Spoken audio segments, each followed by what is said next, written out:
Welcome to Kaleidoscope Toy and Miniature Australian Shepherds in Raleigh, North Carolina. I apologize for not having my wireless mic this morning. I forgot it. But also when the wireless mic is on, you can't really hear the sounds around me. You can't hear the birds, you can't hear the dogs, you can only hear me. It does cut out wind noise, but we're not having any wind this morning. So at any rate, it's fall here finally, and I can get my dogs out in the woods relatively safely. We go early in the morning. If there's any snakes, they're too cold to do much, and the ticks are not as bad this time of year, although we do get a fall reemergence of ticks. But my dogs are protected with Pet Armor Plus.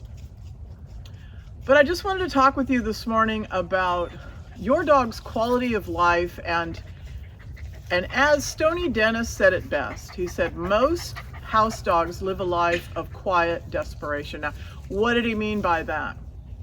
Most people, in my opinion, they go and they get a dog because they base on the way that it looks, they base on the size of the dog, they base on the coat, care, health, which is very important, health of the breed, which is very important, but they don't look at what was the breed's purpose.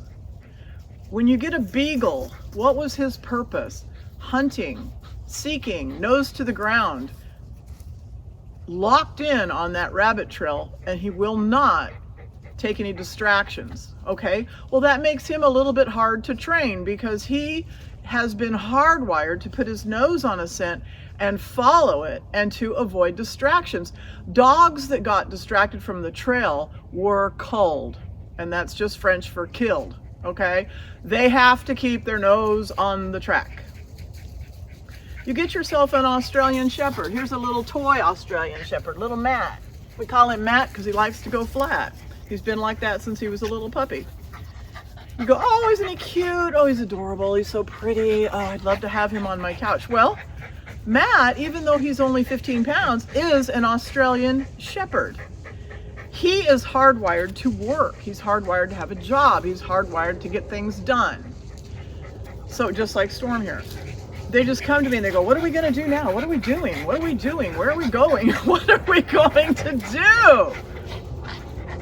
He's not going to lay on my lap and watch movies with me all the time. I mean, he will sometimes, but these dogs need to have their breed instincts fulfilled. This is a working, herding dog. I don't care how small he's been bred down. When you do the DNA, it says Australian Shepherd. It doesn't say lapdog. It says Australian Shepherd. Dachshunds, also bred for hunting, digging. They dig after badgers. And everybody's, why is my dachshund digging up my yard?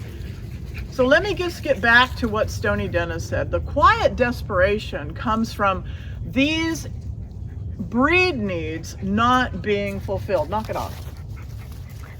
They're not being fulfilled. So you have got to give your hound a chance to smell something out. You've got to give your Australian Shepherd a job, whether it's obedience, if it's flyball, if it's agility, if it's just games around the house.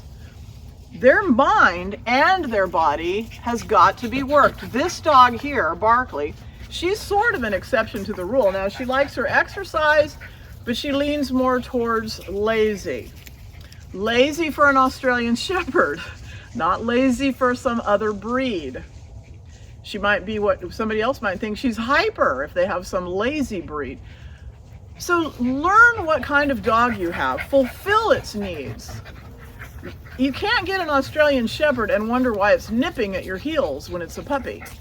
It's doing it because it's hardwired to do that. Border Collie, Australian Shepherd, Queensland Heeler. Okay, it's called a heeler because it's bred to bite the heels of cattle. So what we have to do is we have to take those behaviors and we have to rechannel that dog into something that is acceptable for living with a human, but also fulfills the need of that breed of dog.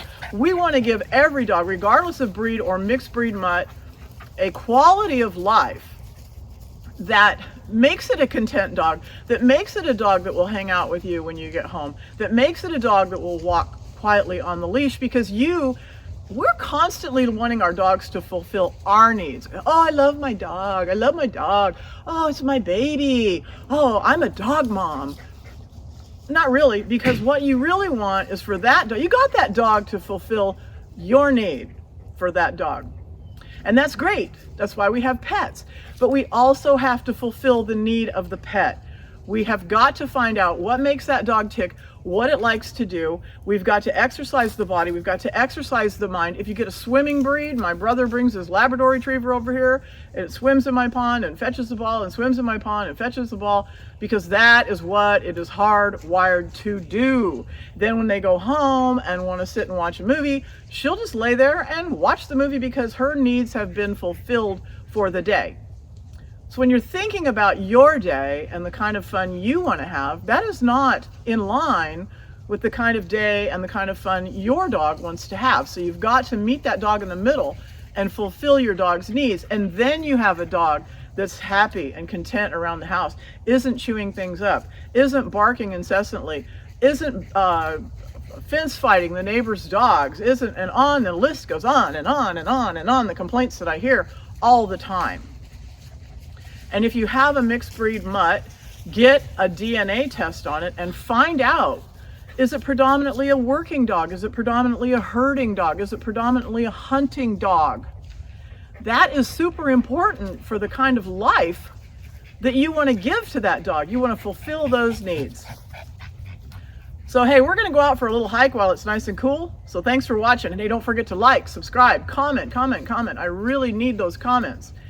It helps me to drive the content of my channel, and share. Thank you. Come on, you guys, let's go.